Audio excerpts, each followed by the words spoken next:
역사를 보면 한 개인이든 한 나라든 역경과 고난이 없었던 개인도 없고 나라도 없습니다. 살아있는 모든 생명들에게는 고난이 있고 고통이 있습니다. 그런 의미에서 우리 인생은 장애물 경기라고 말할 수가 있습니다. 장애물 없이 인생을 살아갈 수는 없습니다. 하나의 장애물을 넘겼다라고 생각하면 또 다른 장애물이 우리를 기다리고 있습니다. 이것은 성도의 삶에도 결코 예외일 수는 없습니다. 오늘 본문을 보면 하나님의 사람 느헤미야가 기도하고 마음의 비전을 받아서 자신의 조국 예루살렘에 돌아가 허물어진 예루살렘 성벽을 재건하는 일에 착수합니다. 그런데 그는 그 일을 착수하자마자 여러 장애물들을 만나게 됩니다. 그러고는 이 모든 장애물들을 뛰어넘어서 마침내 자신에게 주어진 사명을 완수하게 됩니다. 오늘 우리도 개인적으로나 혹은 국가적으로 너무 힘들어 보이는 장애물들을 만날 수 있습니다. 아니 어쩌면 장애물 앞에 서 있는 분이 계실는지도 모릅니다. 우리 동족 상잔의 비극인 6.25가 끝난 지 60년이 훨씬 넘었습니다. 그렇지만 60년 전이나 지금이나 남과 북과의 관계는 본질적으로 달라진 것이 하나도 없어 보입니다. 지구상에서 유일한 분단 국가로서 남과 북이 대치하고 있는 상황도 그렇고 이 조그마한 한반도 주변을 둘러싼 국제관계에서 주변 강대국들의 이해관계 속에서 샌드위치처럼 끼어서 강대국들의 눈치를 살펴야 하는 민족의 초라한 처지도 달라지지 않은 것이 현실입니다. 거기에다가 북한의 핵개발 문제로 우리가 살고 있는 삶에 터전이 심각한 위협을 받고 있습니다. 그럼에도 불구하고 이 북한의 핵개발에 대한 대처 방법을 놓고 벌어지고 있는 정치권의 갈등도 그때나 지금이나 별반 다를 것이 하나도 없습니다.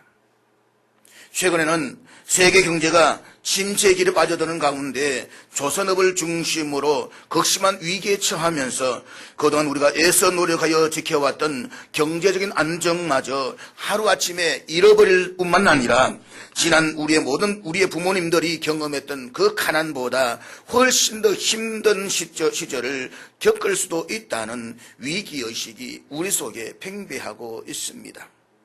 그런가 하면 남의 나라 이야기로만 생각했던 지진으로 인해서 온 국민이 멘붕에 빠져 있기도 합니다. 한마디로 말해서 지금 우리 앞에는 수많은 장애물들이 직접적이든 간접적이든 우리의 몸과 마음을 불안하게 만들고 있는 것이 오늘의 현실이라고 말할 수 있습니다. 그렇다면 이와 같은 오늘의 현실 속에서 우리가 직면하고 있는 이 장애물을 뛰어넘기 위해서 오늘 본문에서 배워야 할 교훈은 무엇일까요? 첫째, 하나님이 허락하신 일에도 장애물은 있다는 사실을 기억하셔야만 합니다. 하나님이 허락하신 사건 속, 하나님이 허락하신 그 일 속에서도 장애물은 있을 수 있다는 것입니다. 그렇습니다. 믿음의 사람에게도 장애물은 있습니다. 그것을 각오해야만 합니다. 그것을 준비해야만 합니다. 기억하십시오. 하나님이 허락하신 일에도 장애물은 있습니다. 느헤미야는 자기의 조국의 안타까운 현실을 바라보면서 기도했습니다. 그로 기도하는 가운데 예루살렘의 성의 재건을 계획했습니다. 내 고향, 내 나라, 내가 살던 도성의 예루살렘 성벽이 다 허물어져 버렸다. 이 소식을 듣고 너무 마음이 아파서 기도하는 가운데서 하나님의 뜻이라고 한다면 내가 저 성벽을 재건하겠습니다. 그래 기도하는 가운데 하나님께 응답을 받았습니다. 마음에 비전이 왔습니다.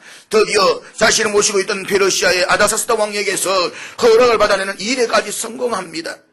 그런가 하면 자신이 예루살렘으로 돌아가는 여정에서 부딪히게 될 모든 장애물들을 미리 생각했던 것으로 보여집니다. 그래서 그는 오늘 본문에 볼 수 있는 것처럼 예루살렘에 도착하기까지의 중간 과정에서 겪게 될 불필요한 장애물을 제거하기 위해서 아다삭스다 왕에게로부터 미리 통과증을 받아냅니다. 한마디로 느헤미야는 자신의 고국 예루살렘에 돌아가서 무너진 성벽을 재건하는 일에 있어서 부딪히게 될 불필요한 장애물들을 미리 제거하는 일에 있어서 최선을 다했다는 것입니다. 느헤미야의 이런 모습은 매우 성경적인 지혜로운 자의 모습이라고 할 수가 있습니다. 성경은 우리에게 할 수가 있거든 너희가 모든 사람과 더불어 화평하라고 가르치고 있습니다. 화평하게 하는 자가 복이 있나니 그들이 하나님의 아들이라 일컬음을 받을 것이라고 말씀하고 있습니다. 따라서 인생을 살아가면서 불필요한 장애물을 스스로 만들 필요가 없습니다.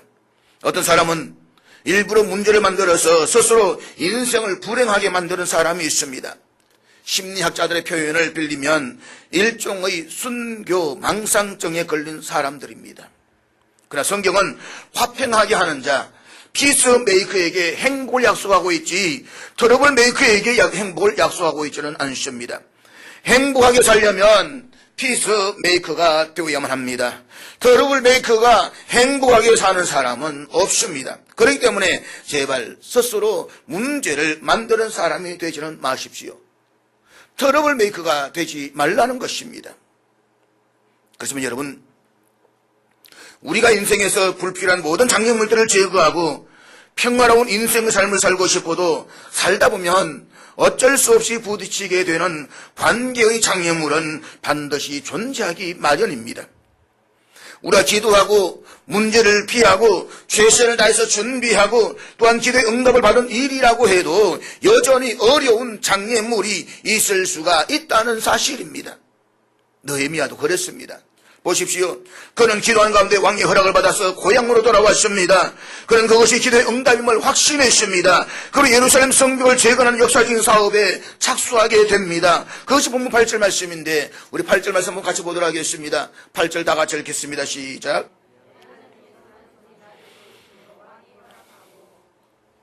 내 하나님의 선한 손이 나를 도우심으로 왕이 허락했다라고 했습니다. 그래서 분명히 기도의 응답이었습니다. 그가 계획했던 예루살렘 성의 재건은 하나님께서 허락하신 일이요 또 그가 인도하신 일임이 분명했습니다. 그런데 느헤미야가 그렇게 해서 예루살렘에 돌아가서 성벽을 재건하고자 하는 계획을 시작하자마자 어떤 일이 일어났습니까? 본문 10절 말씀 같이 읽겠습니다. 10절 다 같이 읽습니다. 호른 사람 산발락과 종이었던 암몬 사람 도비야가 이스라엘 자손을 흥왕하게 하려는 사람이 왔다 함을 듣고 심히 근심하더라. 여기 보면 산발락과 도비야라고 하는 두 사람의 이름이 등장합니다. 좋은 이름은 아닙니다. 우리가 좋은데 이름을 올리면 얼마나 좋을까요?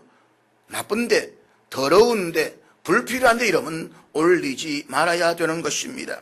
근데 본문 18절 말씀 보면 느헤미야가 예루살렘 성벽을 재건하기 위해서 예루살렘의 주민들을 설득합니다. 하나님의 선하신 손이 나를 도우신 일과 아닥사스다 왕이 내려준 특혜에 대해서 이야기를 합니다.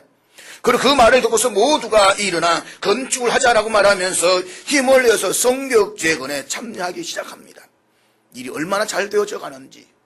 준비된 것도 완벽했고 백성들의 호응도 완벽합니다. 그런데 그렇게 모두가 힘을 내어서 성벽을 재건하는 일에 참여하는데 어떤 일이라고 했습니까?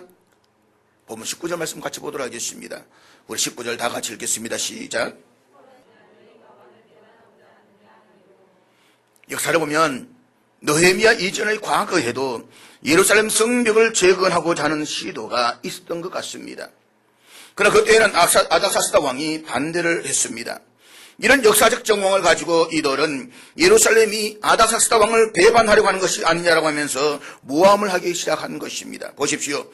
분명한 확신을 가지고 의욕을 가지고 시작을 했습니다. 그런데 시작하자마자 느헤미야와 백성들은 반대편의 저항 앞에 부딪히게 된 것입니다.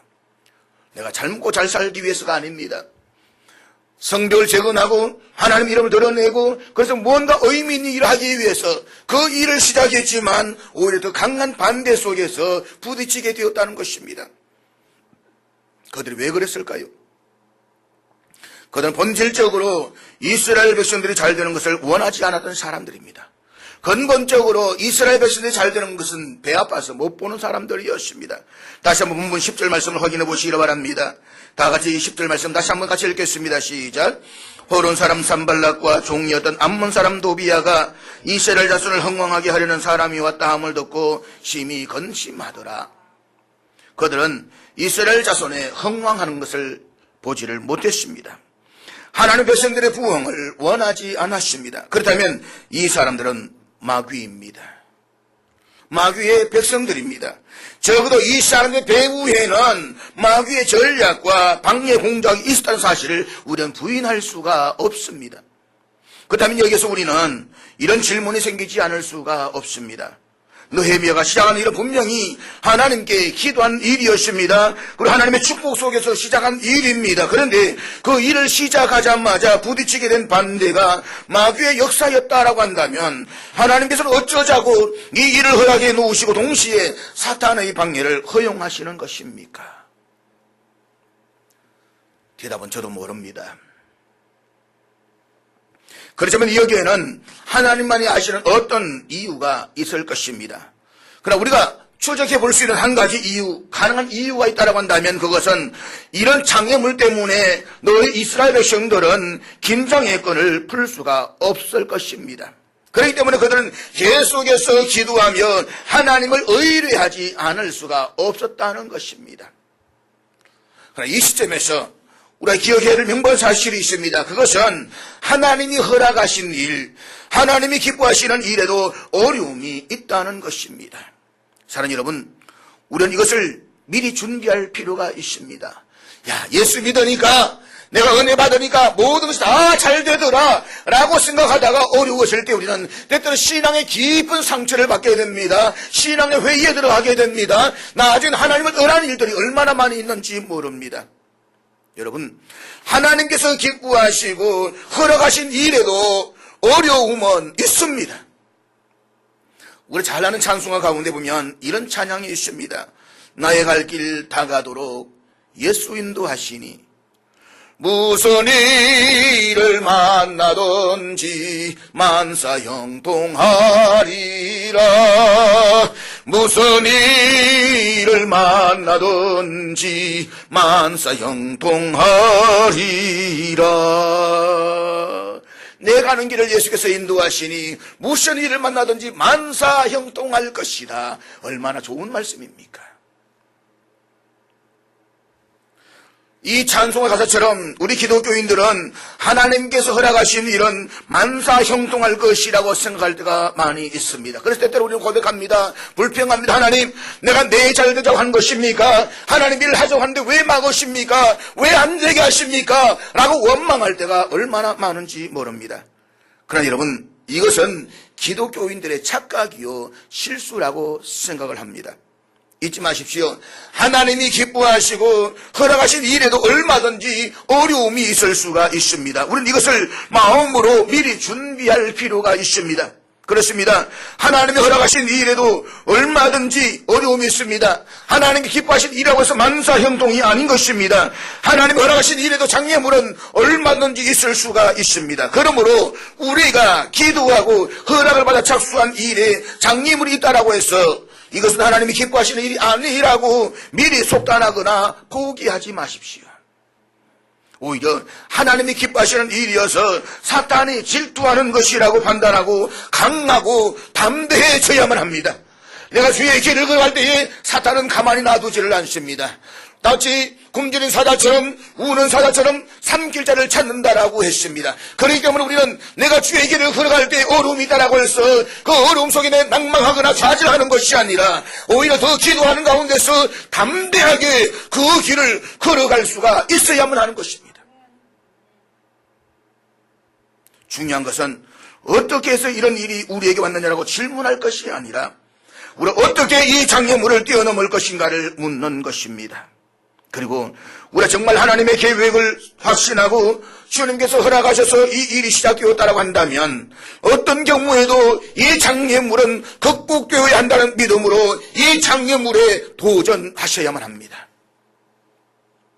이런 사람만이 장애물을 뛰어넘기에 성공할 수가 있습니다.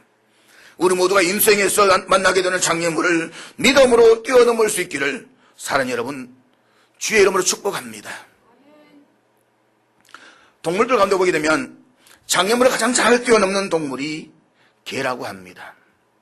그런데 우리가 장애물을 뛰어넘지 못한다고 한다면 어떻게 될까요? 제가 말로 표현하기 좀 그렇지 그죠? 뭐보다 못한 사람이 되고 말 것입니다. 유머 가운데 개가 다시 해석한 개에 관한 속담이 있습니다. 우리 인간의 속담을 만들었는데 그 속담을 개가 다시 해석했다는 것입니다. 한번 들어보시기 바랍니다. 하루 강아지 범 무서운 줄 모른다. 개가 이렇게 해석을 했습니다. 범 무서운 줄을 모르는 하루 강아지, 이것이야말로 개의 타고난 용맹성을 가르치는 말이다. 얼마나 용기 있는 개입니까? 복날 개패듯 한다. 개는 어떤 시련과 역경도 받아들일 준비가 되어져 있다. 닥쳤던 개가 지붕을 쳐다본다. 이것은 무슨 뜻인가 하면 개는 어떤 일이 있어도 좌절하지 않고 저 높은 곳을 바라본다. 그렇다면 여러분, 우리가 역경과 장애물을 뛰어넘지 못한다라고 한다면 정말 개보다 못하지 않겠습니까? 중요한 것은 이것입니다. 우리는 어떻게 이 장애물을 뛰어넘을 수 있을 것인가? 두 번째, 하나님을 신뢰함으로 장애물을 뛰어넘어야 한다는 것입니다. 본문 20절 말씀을 우리 다 같이 읽도록 하겠습니다. 20절 같이 읽습니다. 시작.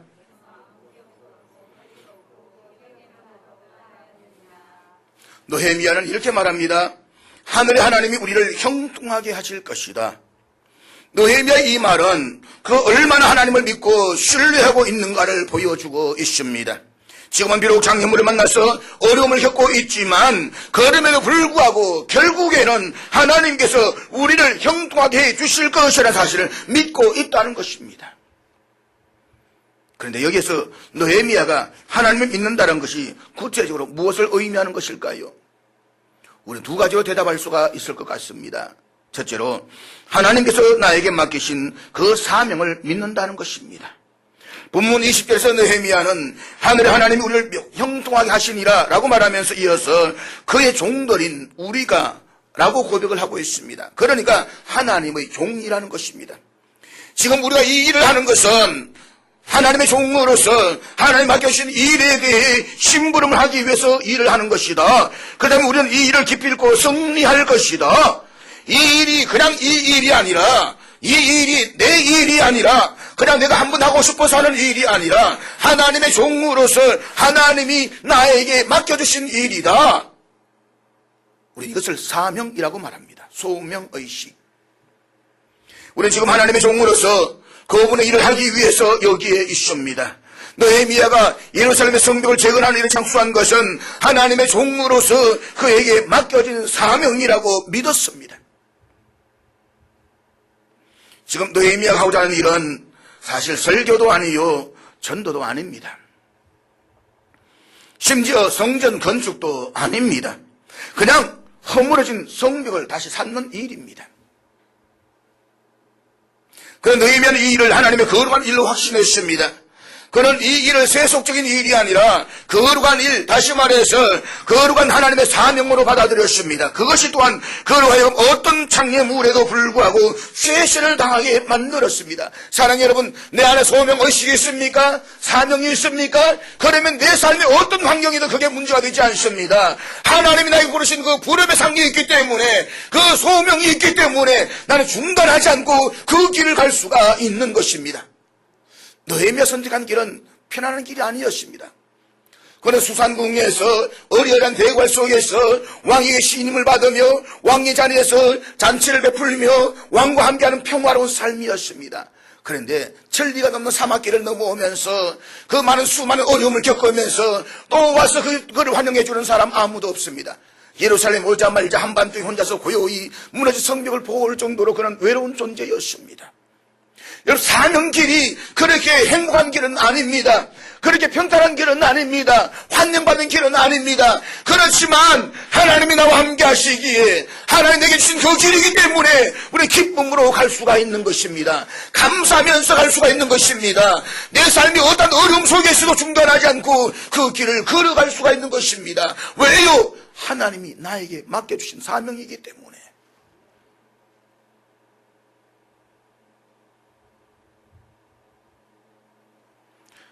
저는 종교개혁이 인류 역사에 기여한 것들 가운데서 가장 중요한 기여가 있다고 한다면 그것은 모든 직업의 성직성을 깨닫게 한 일이라고 생각을 합니다. 사실 그전까지만 하더라도 보면 사제만 성직이었습니다. 그래서 사제가 굉장히 높임을 받았습니다. 심지어 로마 가톨릭 그 당시에는 사제들은 높은 그룹에 속하고 평신도들은 저 밑에 하급에 속하는 걸로 그렇게 판단을 했습니다. 제가 이렇게 설교를 하고 목회를 하는 것이 우리는 어떤 의미 성직이라고 말할 수 있을 것입니다. 그러나 여러분, 저는 목회만 성직이라고 생각하지는 않습니다. 칼빈의 이야기이기도 한 것입니다. 여러분이 지금 가지고 있는 직업도 똑같이 성직입니다. 한마디로 말해서 직업에는 빈부, 귀천이 있는 것이 아니라 모든 직업이 다 하나님 앞에서는 귀한 직업, 성직이라는 것입니다. 하나님이 주신 거룩한 직업이라는 것입니다. 종교개혁자 마틴 루터는 이런 말을 했습니다. 만일 소주를 짜는 하녀가 하나님이 이 일을 나에게 맡기셨다는 확신을 가지고 그 일에 임한다면 그녀의 직업은 바로 성직이다. 직업의 내용이 성직성을 결정하는 것이 아니라는 것입니다. 참으로 중요한 것은 그 직업에 임하는 동기, 하나님께서 이 일을 나에게 맡겨주시다고 믿음으로 받아들인다라고 한다면 그 일은 거룩한 일이 될 것입니다. 그렇습니다. 여러분, 우리가 직장에 나갈 때에 그냥 먹고 살기 위해서 가는 것이 아니라 하나님께서 나에게 이 일을 맡기셨으며 하나님의 일을 하기 위해서 직장에 나간다라고 한다면 이 땅의 사회는 얼마만큼 달라질 것입니까? 아니, 만일 오늘 이 땅의 그리스도인들만이라도 자신의 직업에 대해서 이런 거룩한 사명감을 가지고 있다라고 한다면 우리의 사회는 얼마나 달라질까요? 느헤미야가 방해와 위협이라는 장애물 앞에서도 예루살렘 성벽을 정언한 일을 포기하지 않겠다라고 선언하는 이유는 그 일이 하나님께서 나에게 맡기신 거룩한 사명이라고 믿었기 때문입니다. 유명한 아프리카 선교사 리빙스턴은 그가 선교에 숱한 장애물을 만났음에도 불구하고 포기하지 않았던 이유를 이렇게 이야기했습니다. 사명이 다할 때까지 나는 죽을 수 없었다. 하나님께서 나에게 맡기신 이 선교의 사명을 다할 때까지 나는 결코 죽지 않을 것이다. 그렇습니다. 인생의 여정에서 수많은 장애물을 만나게 될 것입니다. 그러나 하나님께서 나에게 맡기신 이 일을 사명을 붙잡을 때에 우리 그 어떤 장애물도 뛰어넘을 수가 있을 것입니다. 둘째로 믿는다는 것이 무엇입니까? 그것은 하나님의 형통하게 하심을 믿는다는 것입니다. 우리가 섬기는 일이 하나님께서 나에게 사명으로 맡기신 이름을 확신할 수 있다고 한다면 동시에 하나님께서는 이 일을 형통하게 하도록 도우신다는 사실을 우리는 믿어야만 할 것입니다. 하나님께서 기뻐하시고 뜻하시는 일인데 그분이 가만히 있으시겠습니까? 방관하시겠습니까? 주님께서 기뻐하시는 일인데 그대로 좌절하도록 내버려 두시겠습니까? 그럴 수는 없는 것입니다. 기억하십시오. 하나님께서 기뻐하심으로 시작하신 일이라고 한다면 하나님께서 반드시 그 일을 끝내주실 것입니다. 물론 하나님이 기뻐하고 허락하신 일에도 하나님의 허락하신 어떤 장애, 어떤 난관은 있을 수 있습니다. 그러나 어떤 장애물을 만났을 때 우리는 느헤미야처럼 하나님의 형통하심을 굳게 믿어야만 합니다. 느헤미야는 산발랏, 도비야, 게신과 같은 사람들의 방해를 받으면서 본문 20절에서 뭐라고 외치고 있습니까? 불안해하면서 모든 마음이 흩어지고 있는 저 백성들에서 뭐라고 말하고 있습니까? 하늘의 하나님이 우리를 형통하게 하실 것이다. 이것이 느헤미야의 믿음이었습니다. 그렇습니다. 이 일을 시작하게 하신 이가 또한 이 일을 마치게 하실 것을 믿으시기를 바랍니다. 장애물은 좀 있겠지만 우리는 기어이 그 일을 해낼 것입니다. 그것이 빌립보 교인들을 격려하던 사도 바울의 믿음이었습니다. 사도 바울은 빌립보서 1장 6절에서 이런 말을 했습니다. 우리 빌립보서 1장 6절 말씀 다 같이 읽겠습니다. 시작. 그렇습니다. 이 일을 시작하신 하나님이 그 일을 끝내시는 하나님이신 것을 믿으시기를 바랍니다. 우리의 장애물을 뛰어넘는 것이고 마침내 그 일을 완성하고야 말 것입니다. 이것은 허드슨 테일러와 그의 동력자들이 중국의 오지에서 선교하며 때로 설명하기 어려운 난관에 부딪히면서도 쉽게 사람들에게 도움을 호소하며 손을 벌리지 않기로 결심했던 이유 가운데 하나였습니다. 허드슨 테일러와 동력자들은 중국의 오지에서 선교를 하면서 스스로가 이렇게 다짐을 했다고 합니다. 우리는 어떤 경우에도 사람들에게 너무 쉽게 손을 내밀지 말자. 하나님이 기뻐하시면 우리가 이 자리에 왔다라고 한다면 하나님께서 반드시 도와주실 것이다. 그래서 허드슨 테일러는 이런 말을 자주 강조했다라고 합니다. 하나님의 뜻에 맞는 하나님의 일에 하나님의 지원이 결코 부족할 수가 없다. 후일에 중국 내지 선교회를 결성했던 OMF 선교회는 이 원칙을 믿음 선교라고 불렀습니다. 그들은 교회를 찾아다니면서 사람들에게 도와달라고 요청하지 않습니다. 물론 교회를 방문할 수는 있겠지만 방문해서도 도와달라고 말하지를 않습니다. 그들 하나님께서 기뻐하시는 일이라고 한다면 하나님께서 반드시 도우실 것이라고 믿었습니다. 그리고 선교 현장에서 하나님께서 성실하게 도우시는 역사를 허다하게 경험하고 있습니다. 그럼 사랑하는 여러분, 중요한 것은 내가 서 있는 자리가 얼마나 힘들고 어려운 자리가 아닙니다. 내가 지금 얼마나 좋은 환경을 누리고 있느냐라고 하는 것도 더더구나 아닙니다. 정말 중요한 것은 내가 하나님이 원하시는 그 자리에 서 있느냐라고 하는 것입니다.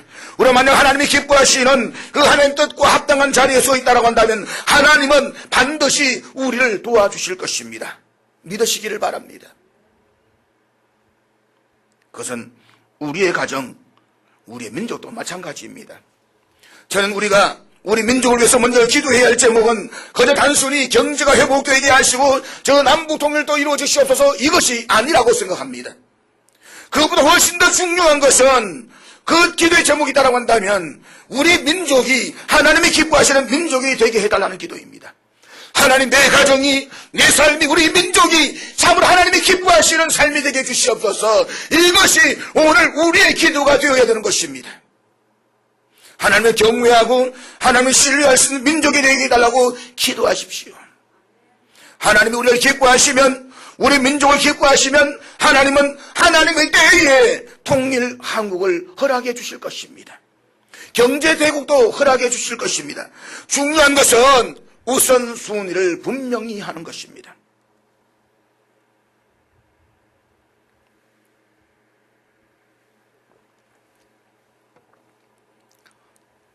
저는 우리 민족사의 비극적인 분단 상황에 대해서 가끔 이런 생각을 가져볼 때가 있습니다. 아마 많은 사람들이 그렇게 생각하는지도 모르겠습니다. 하나님께서는 세계 어느 나라에서도 유래를 찾아보기 힘든 복음의 부흥을 이 땅에 허락해 주셨습니다. 짧은 기간에 놀라운 부흥의 축복을 우리에게 주셨습니다. 그리고 이 땅의 교회와 그리스도인들은 끊임없이 통일을 위해서 기도해 왔습니다. 그럼에도 불구하고 남북 분단은 계속되고 있고 철책선은 무너져 있지 않고 그대로 두시는 이유가 도대체 무엇 때문인가? 이런 의문을 가질 때마다 이런 결론을 내리게 됩니다. 어쩌면 그대로 두는 것이 우리 민족에게 더 유리하기 때문일런지도 모른다라고 말입니다. 그것 때문에 우리가 긴장을 풀지 않고 그것 때문에 하나님께 겸손할 수가 있고 그것 때문에 기도할 수가 있고 그것 때문에 하나님의 도움을 구할 수가 있다고 한다면 하나님께서는 아직도 때가 아니라고 판단하고 계시는지도 모릅니다. 실상 우리 민족은 너무 쉽게 잊어버린 민족입니다.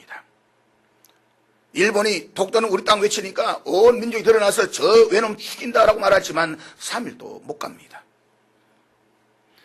이스라엘 백성들은 광야에서 나온 지 사흘 만에 하나님의 은혜를 잊어버리고 불평하기 시작했습니다. 그러나 우리는 속담에 작심사흘이라고 말하지만 솔직히 그 사흘도 가지 못해서 하나님의 은혜를 잊어버립니다. 솔직히 우리가 하나님의 은혜를 오늘 받았는데 돌아서서 그 은혜를 잊어버릴 때가 얼마나 많이 있습니까? 그래서 통일이 되고 배부르게 되면 우리 쉽게 하나님의 은혜를 잊어버릴런지도 모릅니다. 그것은 이 땅에 더 큰 재앙을 가져오는 결과가 될 수도 있는 것입니다. 그래서 우리 민족을 하여금 하나님을 더 의지하게 하고 더 기도하게 하시고자 하나님께서 허락하신 장애물일런지도 모른다는 생각을 해보게 됩니다. 만약 그렇다면 우리는 이 장애물을 비관하기보다는 감사하며 더 기도하는 민족, 하나님께 더 나아가는 민족이 되어야만 합니다. 이것은 우리 개개인도 마찬가지입니다. 여러분, 우리가 잘 살아보려고 몸부림치지만, 우리가 할 수 있도록 몸부림치지만 지지난주에 일한 지진 통해서 우리가 할 수 있는 일이 뭐가 있었습니까? 뭐가 있었습니까? 우리는 그래도 여러분 이 아파트에서 좀 그렇게 느꼈지만 해운대 80층 되는 거기 아파트 사는 사람 한번 상상해 보십시오. 거기에 있던 아는 교수님 있어가지고 이야기를 지난 주간에 수요일날 목요일에 같이 점심 먹으면서 했더니 목사님 상상도 못합니다. 말도 하지 마십시오. 원래 아파트가 어느 정도 올라가면 슬 움직이게 되어 있습니다. 전혀 움직이지 않으면 아파트는 부러져 버립니다. 몇 도 이상 5도에서 정도 7도 정도로 움직이게 되어 있답니다. 그런데 이건 그 정도를 넘어서는 겁니다. 울렁 우리 옛날에 울렁울렁 울렁대는 가슴 안고 그 상태를 넘어서는 겁니다. 거기에서 아이들 안고 뛰어내려오다 한번 상상해 보십시오. 절망인 겁니다. 두려움인 겁니다. 저는 이 생각을 했습니다. 우리 민족에 하나님께서 얼마나 많은 경고를 주셨는가. IMF에 경고를 주셨습니다. 너무 교만해가지고 이미 샴페인을 터뜨릴 때에 너고 좀 깨달아라고, 교만하지 말라고 이 땅에 IMF를 써 얼마나 많은 고통을 주었습니까. 그래도 정신 못 차리고 그대로 나갔습니다. 그러다 우리 지금 현재는 이 울산에는 조선업 때문에 완전히 절망성에 빠져버렸습니다. 완전히 피바다가 되어버렸습니다. 고통 속에 있습니다. 그래도 우리는 여전히 받는 게 있습니다. 먹고 사는 재산이 있습니다. 저는 그것이 하나님께서 한 번 더 흔드는 것이 밑에서 흔드는 것이라고 생각합니다. 밑에서 땅을 흔들어 버리신 사건. 우리 이 사건을 통해서 깨닫는 게 무엇입니까? 내가 얼마나 부족한 존재인가, 우리 인간이 얼마나 연약한 존재인가. 그렇기 때문에 우리는 더 하나님께 나아가 기도해야 되는 것입니다. 여러분, 우리에게 장애물이 없었다고 한다면 우리의 교만은 어쩌면 하늘을 찌르고 남았을런지도 모릅니다. 이미 우리 저 바벨탑처럼 더 높은 곳을 쌓아서 내 이름을 드러내고자 장난치고 있을런지도 모릅니다. 그 장애물이 없었다고 한다면 우리는 하나님을 버리고 세상으로 벌써 달려갔을 것입니다. 그래서 우리 하여금 더 자고하지 않게 하려고 하나님께서 우리들에게 장애물들을 허락하실 수가 있습니다. 그러므로 우리는 하나님 앞에 더 겸손할 필요가 있습니다. 더욱더 낮아져야 할 필요가 있습니다. 그리고 하나님께 더욱더 가까이 나아가서 하나님을 진심으로 신뢰한 민족이 되는 것, 또 내가 되는 것, 그것이 우리와 나라와 민족을 위한 기도의 제목이 되어야 되는 것입니다. 과거 2003년에 미국 일리노이 주에서 열렸던 US 오픈 골프 경기장이 있었습니다. 골프 경기 대회. US 그러면 가장 큰 골프 대회 아닙니까? 그것이 전에 상상하지도 못했던 짐 퓨렉이라는 사람이 우승을 차지했습니다. 그는 누구처럼 번번한 서성한 사람을 두어본 적이 없는 사람입니다. 팔자 변칙 성형한다는데 저는 골프를 전혀 몰라가 그게 어떤 건지 모르겠습니다. 여하튼 이상한 변칙을 하는 그런 서형을 하는 좀 정통적이 하는 그런 선수였습니다. 근데 그가 우승을 했습니다. 그는 우승 소감을 묻는 자리에서 우승의 비결을 이렇게 대답을 했습니다. 나를 유일하게 믿어준 아버지이자 나의 코치를 따라 한 걸음 한 걸음 최선을 다한 결과였습니다. 이 모든 기쁨을 내 아버지에게 드리고 싶습니다. 그날이 마침 아버지의 날이었다라고 합니다. 우리는 어머니의 날이 있어가지고 왜 어머니 날만 있나 해서 어버이날로 바꿨지만 미국에는 아버지의 날도 있습니다. 아버지가 그리운 날은 아버지 날을 한번 가셔도 괜찮을 것 같습니다. 그래서 그의 우승 소감이 많은 사람들에게 따뜻한 감동을 주었다라고 합니다. 한편 그날 이 대회 우승자로 일찌감치 점쳐왔던 골프 천재 타이거 우즈는 서영 한 번 제대로 못한 채 20위라는 굴욕적인 성적을 남겼습니다. 당시에 무척 화가 난 표정이 우승했던 짐 퓨릭과 함께 커러져가 되면서 전 세계에 소개가 되었다고 합니다. 그런데 타이거 우즈가 서영을 하려고 하는 순간 어디선가 휘바람 소리가 불려오더랍니다. 그래서 이 휘바람 소리에 갑자기 마음이 흔들리면서 스윙이 무너져 버렸다는 것입니다. 그때 타이거 우즈는 스윙을 잘못하고 난 뒤에 휘바람 나는 소리 쪽을 향해서 신경질을 쓰면서 표정을 짓는 쪼아보는 그 모습이 사진에 실렸습니다. 그때 타이거 우즈는 시험사들은 이 상황을 다투어 사진을 실으면서 이런 헤드라인을 실었다고 합니다. 휘바람 앞에 무너진 우즈. 휘바람 앞에 무너진 우즈. 그런 거에게 어떤 기자가 그날 경기 소감을 물었을 때에 그는 이렇게 대답을 했다고 합니다. 그래서 나는 한순간도 골프 앞에 교만할 수가 없었습니다. 나는 골프 앞에 항상 겸손하고 진지해질 수밖에 없었습니다. 골프는 인생을 닮았습니다. 그런가 하면 그때 한국을 대표한 최경주 선수는 그날 불행하게도 컷오프 탈락이라는 시련을 겪어야만 했습니다. 일반적으로 골퍼들은 경기에 나가서 이런 결과가 나오면 대개 며칠 동안은 낙심하고 슬럼프에 빠진다라고 합니다. 그러나 최경주 선수는 다음날 US 오픈이 진행되는 경기장 바로 옆에 연습장에 나타나서 다시 연습에 몰두했다라고 합니다. 그런 거에게 감동을 받은 어떤 한국인 기자가 이 소감을 물었다라고 합니다. 그랬더니 최경주 선수가 담담하게 이렇게 대답을 하더랍니다. 다음 경기가 있지 않습니까? 다음 경기가 있지 않습니까? 그렇습니다. 경기는 아직 끝나지 않았습니다. 다음 경기가 저와 여러분을 기다리고 있습니다. 인생은 마치 마라톤 경기와 같습니다. 더 정확하게 말한다라고 한다면 마라톤 장애물 경기입니다. 하나의 장애물을 비켜가면 또 다른 장애물이 우리를 기다리고 있습니다. 그리고 그 장애물들을 통과할 때마다 우리는 실망과 희망, 슬픔과 기쁨, 좌절과 영광을 함께 얻게 될 것입니다. 그러나 중요한 것은 어떤 경우에도 아직은 긴장의 끈을 풀 수가 없다는 것입니다. 우리는 넘어지더라도 일어나서 계속해서 달려가야만 합니다. 왜냐하면 인생은 경주이며 그 경주는 아직 끝나지 않았기 때문입니다. 마지막 휘슬이 불릴 때까지 우리는 믿음으로 일관성 있게 달려가야만 합니다. 기도하고 하나님의 도우심을 구하며 내 앞에 있는 장애물들을 하나하나 넘어서야만 합니다. 이 땅에 인간의 모습으로 오신 예수님께서도 그렇게 사셨습니다. 예수님이 이 땅에서 짧은 생애를 사셨지만 그분에게도 수많은 장애물들이 있었습니다. 그래서 예수님은 그 장애물들을 믿음과 기도로 이겨내셨습니다. 그리고 마지막 장애물인 십자가를 앞에 둔 전날 밤에 겟세마네 동산에서 이런 유명한 기도를 하셨습니다. 아버지여, 할 수 있거든 이 잔을 내게서 옮기시옵소서. 그러나 내 뜻대로 마옵시고 아버지의 뜻대로 하옵소서.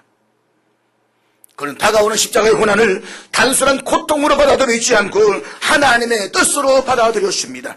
그리고 그 뜻을 잘 이루게 해달라고 기도하셨습니다. 그렇게 기도하고 있던 예수님의 이마에 흐르는 땀방울은 핏방울이 되었다고 성경은 증거하고 있습니다.